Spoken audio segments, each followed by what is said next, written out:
4 दिन पहले प्रधानमंत्री ने कोरोना वैक्सीन को लेकर बड़ी बात कही थी और आज वैक्सीन सेंटर में जाकर करंट सिचुएशन को सीधे वैज्ञानिकों से समझा, उन लोगों से बात की जो वैक्सीन के काम में दिन रात जुटे हुए हैं।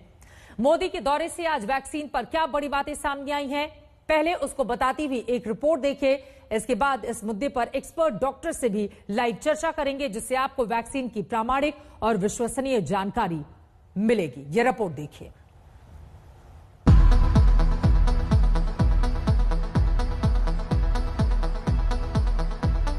वैक्सीन पर प्रधानमंत्री मोदी का होमवर्क पूरा। वैक्सीन सेंटर से प्रधानमंत्री मोदी की फुल रिपोर्ट। वैक्सीन सेंटर से प्रधानमंत्री मोदी की फुल रिपोर्ट। वैक्सीन कब आएगी, पहले किसे मिलेगी, समझिए। प्रधानमंत्री तैयार, खत्म होगा वैक्सीन का इंतजार। आज प्रधानमंत्री नरेंद्र मोदी ने कोरोना वैक्सीन को लेकर बहुत सारे सवालों की स्थिति साफ कर दी। सब लोग जानना चाहते हैं कि वाकई भारत में वैक्सीन बन रही है, तो करंट स्टेटस और लेटेस्ट अपडेट क्या है। प्रधानमंत्री आज दिल्ली से सीधे अहमदाबाद, पुणे और हैदराबाद पहुंचे, जहां फुल स्पीड में कोरोना वैक्सीन का ट्रायल और प्रोडक्शन पर नॉन स्टॉप काम चल रहा है। वैक्सीन को लेकर भारत के पास जैसा अनुभव है वो दुनिया के बड़े बड़े देशों को भी नहीं है।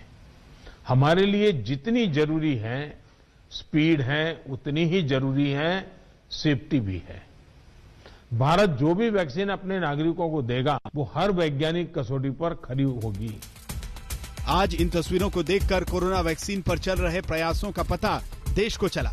ये तस्वीर अहमदाबाद के जाइडस बायोटेक पार्क के वैक्सीन सेंटर की है, जहां पर वैक्सीन पर दिन रात काम चल रहा है। पीपीई किट पहनकर प्रधानमंत्री ने वैक्सीन के ट्रायल से लेकर डिस्ट्रीब्यूशन की एक एक डिटेल समझी। कंपनी के मुताबिक जनवरी 2021 तक वैक्सीन तैयार हो जाएगी। कोरोना के बढ़ते कहर के बीच हर किसी को इंतजार है कोरोना वैक्सीन का। बायोटेक पार्क में यहाँ पे जो कोरोना की वैक्सीन है उसे डेवलप किया जा रहा है। इसका नाम दिया गया है ज़ाइकोविड डी नाम दिया गया है, जो कि प्लाज्मिक डीएनए पे आधारित ये वैक्सीन बनाई जा रही है। माना जा रहा है कि ये ज्यादा एक्यूरेट वैक्सीन है और जो कोरोना को रोकने में ये सबसे ज्यादा कारगर भी साबित हो सकती है। वैसे में इसका जो सेकेंड ट्रायल स्टेज है वो चल रहा है। अहमदाबाद में 60 मिनट की रिव्यू मीटिंग के बाद प्रधानमंत्री हैदराबाद पहुंचे। भारत बायोटेक जो वैक्सीन बना रही है वो ट्रायल के 3rd फेज में है। जहां तक वैक्सीन के डिस्ट्रीब्यूशन की बात है तो उसकी तैयारी भी आप सभी राज्यों के साथ मिलकर के की जा सके रही है। वैक्सीन प्राथमिकता के आधार पर किससे लगाई जाएगी, ये राज्यों के साथ मिलकर के एक मोटा मोटा खाका भी आपके सामने रखा है कि भाई अगर इस प्रकार से WHO ने जो कहा है हम चलते हैं तो अच्छा है, लेकिन फिर भी ये निर्णय तो हम सब मिलकर के ही करेंगे। प्रधानमंत्री नरेंद्र मोदी पुणे में सीरम इंस्टीट्यूट ऑफ इंडिया के प्लांट पहुंचे। लंदन में ऑक्सफोर्ड की जो वैक्सीन फाइनल राउंड से एक कदम दूर है, उसी वैक्सीन के प्रोडक्शन का काम भारतीय वैक्सीन कंपनी सीरम इंस्टीट्यूट के पास है। मोदी ने अपडेट लिया और आगे के पूरे प्लान की तैयारी शुरू कर दी है। 3 वैक्सीन सेंटर पर मोदी की ये यात्रा सबूत है कि बहुत जल्द वैक्सीन पर सबसे बड़ी खबर आने वाली है। आज तक ब्यूरो। वैक्सीन कब आ जाएगी, कब से मिलेगी, सबसे पहला डोज किसको लगेगा, इसके लिए कितने रुपए खर्च करने होंगे, क्या वैक्सीन लगाने के बाद कोरोना नहीं होगा, कभी नहीं होगा, डोज की पूरी प्रक्रिया क्या होगी, बहुत सारे सवाल ऐसे हैं जो आम लोगों के मन में है। और इसी सवाल का जवाब देने के लिए इस वक्त हमारे साथ देश के जाने माने डॉक्टर एस.के. सरीन, जो कि डायरेक्टर हैं institute of liver and biliary sciences के, दिल्ली से जुड़ चुके हैं। डॉक्टर, आपका बहुत स्वागत है आज तक पर। और मेरा पहला सवाल यही, प्रधानमंत्री नरेंद्र मोदी ने आज अहमदाबाद, हैदराबाद और पुणे का ये जो दौरा किया है, एक डॉक्टर की नजर से उसके संकेत और संदेश हम क्या समझे? देखिए, डॉक्टर की नजर से तो मैं एक सिटीजन की नजर से पहले बोलूंगा। प्राइम मिनिस्टर जब इसरो से स्पेस लॉन्च हुए थे, स्पेस क्राफ्ट, तब भी पहुंचे थे और बॉर्डर पे जहां पे वॉर, लड़ाई, बंदूकें चलती हैं वहां पर भी पहुंचे थे। It doesn't mean that he actually is fighting with a gun और he is one of the scientist जो कि इसरो से स्पेस क्राफ्ट उड़ाएंगे।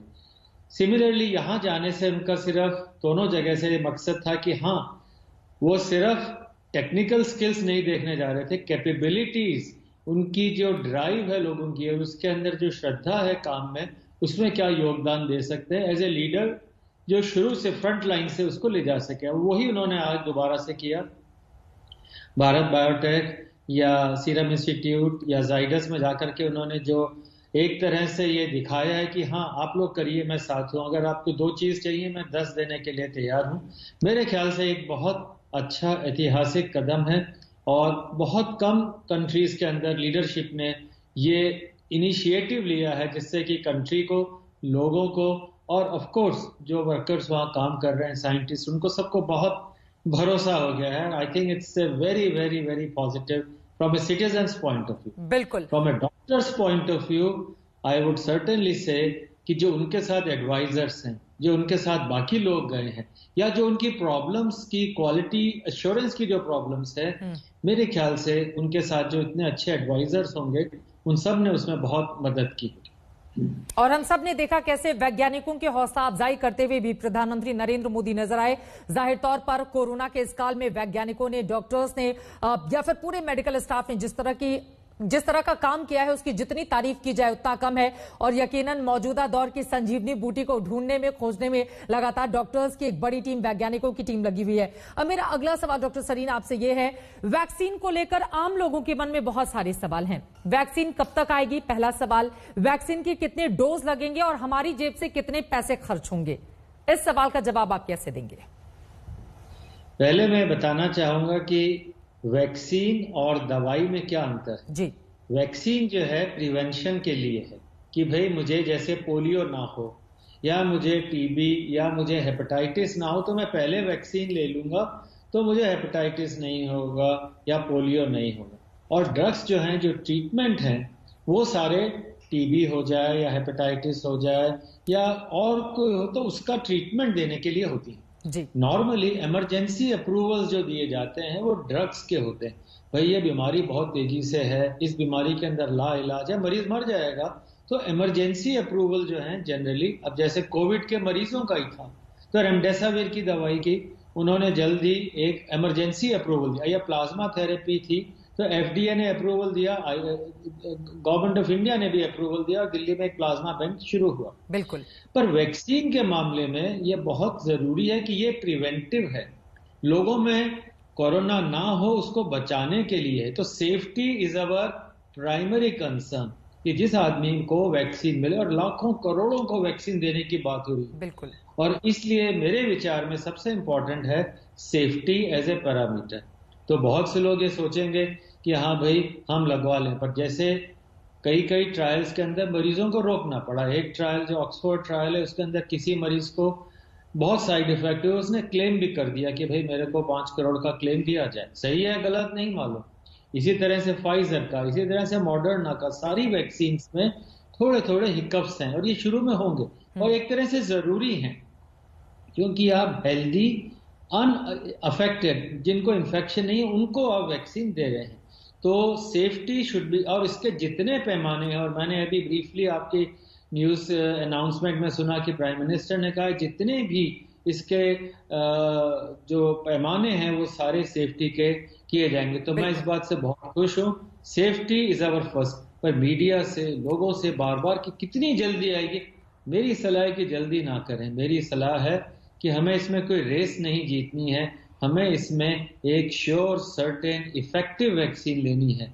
कई बार ऐसा होता है जल्दबाजी में आप बहुत सारी वैक्सीन बना लेते हैं पर वो सेफ नहीं होती तो शेल्फ पे पड़ी रह जाएगी। बिल्कुल। इसलिए सारे पैमाने हमें, अब जैसे मैं आपको बताऊं फाइजर की ट्रायल है, उसकी 10 दिसंबर को अमेरिका में पूरा एफडीए रिव्यू करेगा इमरजेंसी अप्रूवल के लिए। मॉडर्ना का 17 को करेगा। इन लोगों ने 20 मिलियन डोसेजेस बना ली हैं कि दिसंबर तक अमेरिका में 20 मिलियन लोगों को ये वैक्सीन लग सकती है। बिल्कुल। इनकी वैक्सीन फाइजर और मॉडर्ना फेज 3 के अंदर बहुत इफेक्टिव पाई गई है। तो पर ये वेरी एक्सपेंसिव। जो आपने एक और सवाल किया कि भाई ये वैक्सीन फाइजर वाली -70 के अंदर रखनी पड़ेगी, उसके लिए एक बार के अंदर लगभग 1000 लोग से 5000 लोग इकट्ठे करने पड़ेंगे। एक बार खोल दिए तो फ्रिज के अंदर सिर्फ 4-5 दिन रह सकती है। ये सारे, और भारत को मिलेगी तो इतनी महंगी अफोर्ड ही नहीं कर सकते। इसी तरह से मॉडर्ना की वैक्सीन है, उसको भी -20 पे रखना पड़ेगा, तो कोल्ड चेन मेंटेन करना, बाहर से इंपोर्ट करना पॉसिबल नहीं। तो एक बात तो क्लियर है कि हमें हमारे देश में विकसित की हुई सेफ, सस्ती और इफेक्टिव वैक्सीन चाहिए। हमें इसकी जल्दी नहीं करनी चाहिए कि हमें 2 दिन में बनानी है या 10 दिन में लगानी है। हाँ, अच्छी बन जाए तो उसमें कोई बुराई नहीं। बिल्कुल। दूसरी बात जो बहुत इंपॉर्टेंट है वो एफिकेसी की है। एफिकेसी का मतलब है कि आपकी एंटीबॉडी बनी। वैक्सीन में वैक्सीन करती क्या है, एक वायरस का छोटा सा प्रोटीन या उसका जीन आपके अंदर, पूरा वायरस नहीं, छोटा सा एक पोर्शन किसी सेल के जरिए या किसी और वायरस में, जो कोल्ड वायरस, डेड वायरस है, उसके जरिए आपके शरीर में पहुंचाती है। बॉडी सोचती है कि हाँ भाई कोई वायरस आया है, उसके खिलाफ एंटीबॉडी बनाओ, तो तैयार हो जाती है। जब रियल वायरस आता है तो आपके पास एंटीबॉडी है। पहली बार में आपने पूरा वायरस, पूरा कोरोना नहीं लिया, आपने वायरस का प्रोटीन लिया। तो इस मायने में अगर हम देखें तो जो वैक्सीन भी बनी हैं उसमें एडिनो वायरस लिया गया है जनरली, चाहे स्पुतनिक हो, रशियन वैक्सीन, चाहे इंडियन ऑक्सफोर्ड वैक्सीन है, उसमें एडिनो बड़ा कॉमन वायरस है, पर ये बहुत चीजों को अफेक्ट कर सकता है। तो मेरे विचार से भी सेफ्टी हमारे को रखनी है, और एफिकेसी में अगर वैक्सीन आपकी एंटीबॉडीज 70% में भी बना दे, 80% में बना दे, बहुत अच्छा है। 90% बना दे तो कोई कहने का मुकाबला नहीं, तब तो एपिडेमिक, पेंडेमिक तुरंत फिजल आउट हो जाएगा, क्योंकि जिस को लगाया वो प्रोटेक्ट हो गया। बिल्कुल। तो इस हिसाब से मेरे ख्याल से एफिकेसी, सेफ्टी हमारा प्राइमरी है।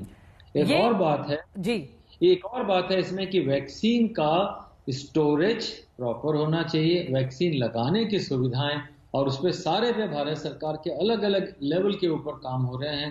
I think India is ready, but remember safety above efficacy. बिल्कुल। और लगातार भारत की जो कोरोना वैक्सीन है उसके बारे में हम स्क्रीन पर जानकारी भी दे रहे हैं कि किस तरह से किसी का दूसरा चरण चल रहा है, किसी का तीसरा चरण चल रहा है। लेकिन अब अगला सवाल डॉक्टर एसके सरीन, आपने बिल्कुल आम लोगों को अच्छे से समझा दिया कि दरअसल वैक्सीन और दवाइयों में किस तरह का फर्क होता है और वैक्सीन कैसे। लेकिन लोगों के मन में यह भी सवाल है कि जिसको कोरोना हो चुका है, ये प्री वैक्सीन और पोस्ट वैक्सीन क्या है? लोग इस बात को भी समझना चाहते हैं कि जिनको कोरोना हो चुका है उनको भी क्या वैक्सीन लगेगी, और अगर लगेगी कब लगेगी, कितने डोज होंगे, और जिनको नहीं हुआ है उनके लिए क्या प्रक्रिया निर्धारित की जाएगी? देखिए, वैक्सीन तो मैंने कहा ना बचाने के लिए। हाँ। आपको अगर कोरोना हो गया है तो आपके शरीर में एंटीबॉडीज तो बनेंगी। जिनको बुखार हुआ, खांसी हुई, थोड़ा सा सीवियर इन्फेक्शन हुआ, मॉडरेट या सीवियर, उनकी एंटीबॉडी तो बहुत ही अच्छी बनती है। जितनी जोर से थप्पड़ लगता है उतनी ज्यादा रिएक्शन होती है, गाल भी लाल हो जाता है, मुंह भी टेढ़ा हो जाता है। तो अगर वायरस का अटैक आपके ऊपर है, थोड़ा सा ज्यादा है, तो एंटीबॉडीज बनेगी। नॉर्मली अभी तक, क्योंकि कुल 8-9 महीने से तो लोग पढ़ रहे हैं, समझ रहे हैं, तो मुश्किल से अभी तक 6 महीने तक एंटीबॉडीज पाई गई हैं। कई लोगों में एंटीबॉडीज का लेवल कम हो गया, और जिनके में लक्षण नहीं थे, जो एसिम्प्टोमेटिक थे, उनके अंदर थोड़े से लेवल्स कम पाए गए हैं। पर मानिए कि 2 तरह के शरीर में सेल होते हैं, नाम याद रखिएगा, टी सेल, टी जैसे टाटा वाला टी, और एक बी सेल। एंटीबॉडीज बनाती हैं बी सेल से, जो कि आपके अंदर किसी भी चीज के लिए एंटीबॉडी बी सेल बनाएगा, प्लाज्मा सेल्स हैं बी। और टी सेल जो है वो टक्कर लेने वाला सेल है, व्हाइट सेल आपका जो है। टी सेल जो है वो वायरस को प्रोसेस करता है। तो कई बार एंटीबॉडी कम हो जाती है, पर टी सेल में मेमोरी रह जाती है। अभी तक ये नहीं कह सकते कि जो कोरोना के लिए टक्कर लेने वाला टी सेल है उसमें मेमोरी कितने दिन है, पर दोबारा कोरोना आएगा, यही टी सेल उम्मीद है कि हमें बहुत जल्दी एंटीबॉडी बनाने के लिए शरीर को प्रेरित कर सकते हैं। तो मेरे विचार से जिन लोगों को एक बार कोरोना हुआ, मेरे विचार से उन्हें वैक्सीन की तरफ नहीं जाना है। उन्हें सिर्फ एंटीबॉडी टेस्ट 3 महीने 6 महीने में कराना है और चिंता नहीं करनी। अब रहा दूसरा भाग, जो बहुत, जैसे दिल्ली के अंदर 28%, 25% लोगों में एंटीबॉडी बन गई, तो भाई दिल्ली में तो 70% लोगों को वैक्सीन लगी चाहिए। इसी तरह पूना के अंदर भी 50% में वैक्सीन एंटीबॉडी थी। तो अभी हमारी प्रायोरिटी कौन सी होनी चाहिए? नंबर 1 हेल्थ केयर वर्कर, बिल्कुल।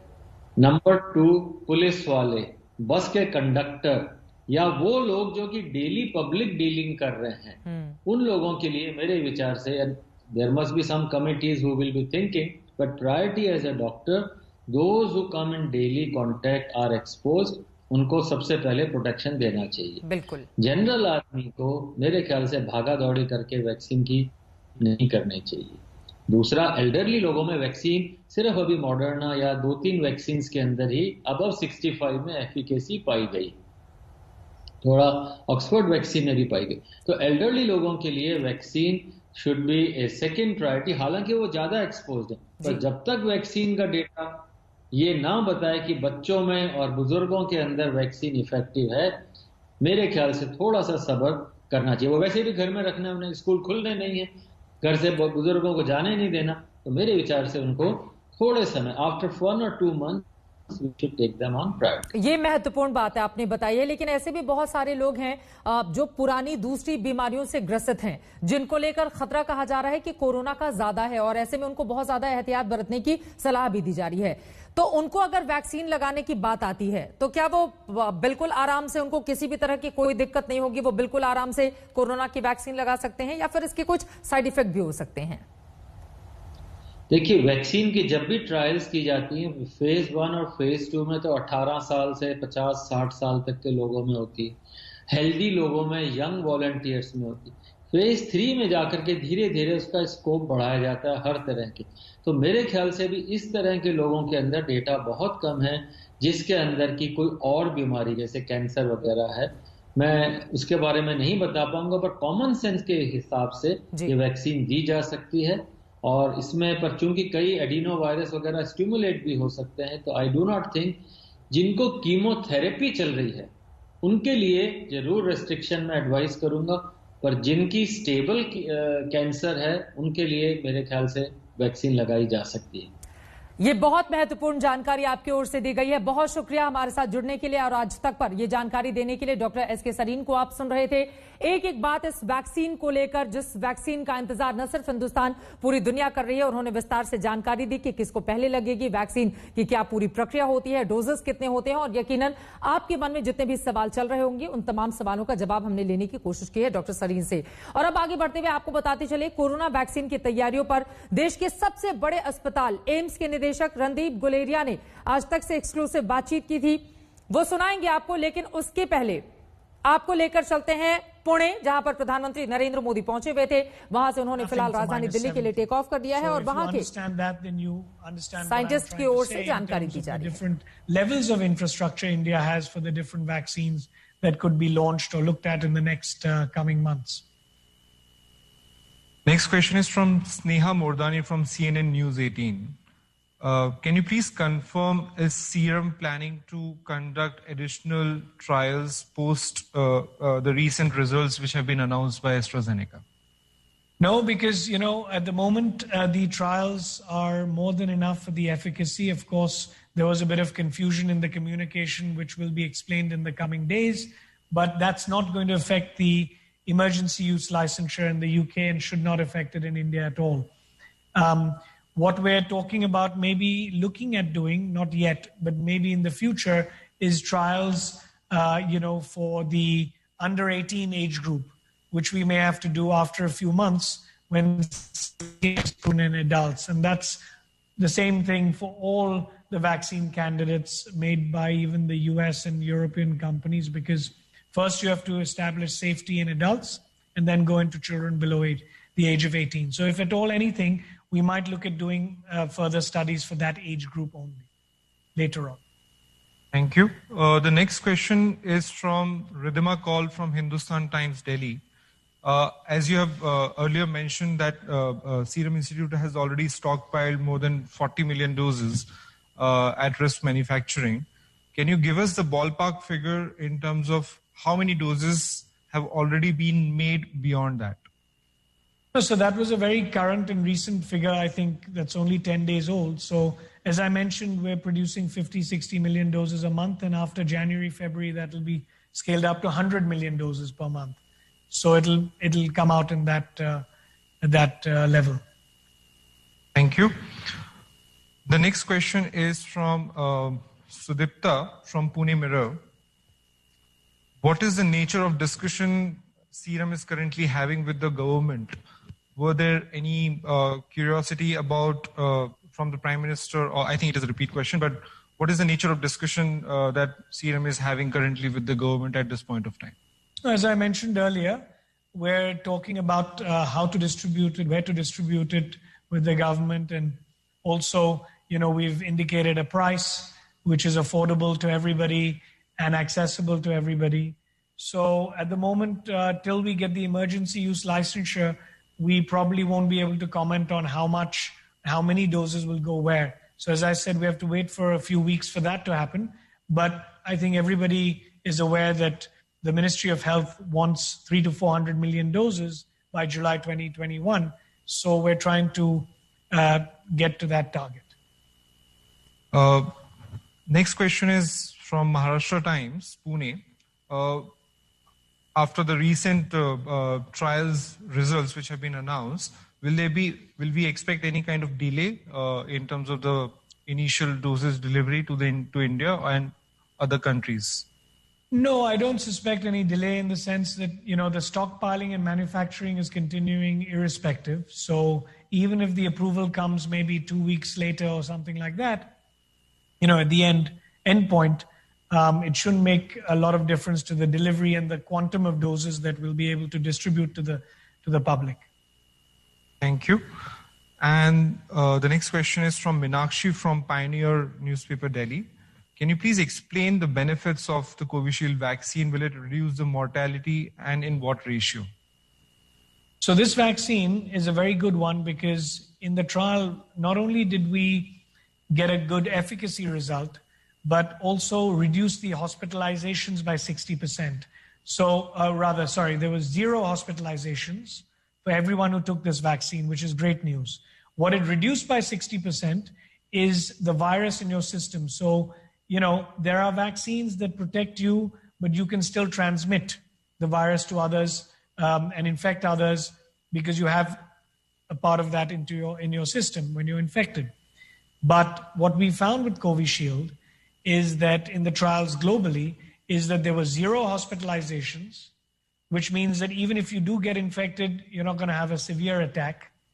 And secondly, even those who got the disease, were not infecting others. So the sterilizing immunity, what we call sterilizing immunity, was about 60% reduction, which is also a very good bonus to have for a vaccine which against a disease which is so infective.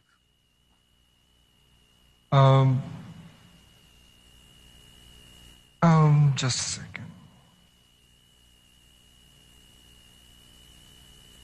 I think that's all we have. Right. That's all we have for today, I guess, in terms of the questions.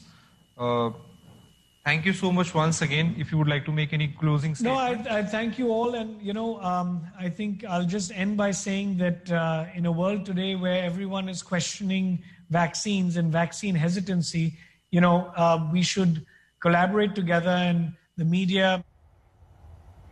आधार पूनावाला को सुन रहे थे आप। Vaccine में देरी नहीं होगी, इस बात का वो भरोसा दिलाते हुए प्रधानमंत्री नरेंद्र मोदी ने यहां से जायजा लेने के बाद दिल्ली के लिए उड़ान भर ली। एक छोटे से ब्रेक के बाद हम फौरन लौट रहे हैं। अब देखते रहिए आज तक। ऐसा तेज दिमाग, स्वस्थ हृदय। हुजूर, बड़े उखड़े उखड़े दिखाई पड़ रहे हैं, मामला क्या है? जी बड़ा भारी भारी हो रहा है। किसी कैदी को उठा लाएं, उसे 2-4 लात मारेंगे तो आपका जी हल्का हो जाएगा। नहीं नहीं, कहीं मामूर आ गया तो खामखा।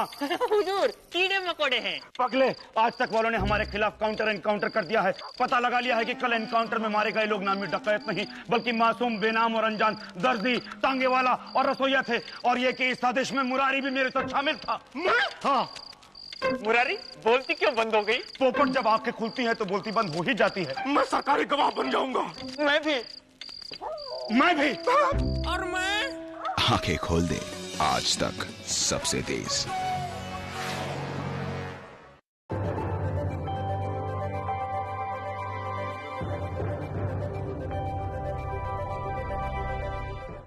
बिहार चुनाव के बाद अब देश में 5 राज्यों में विधानसभा चुनाव की तैयारियां शुरू हो गई है, या फिर कह लें कि सियासी बिसात बिछने शुरू हो गए हैं।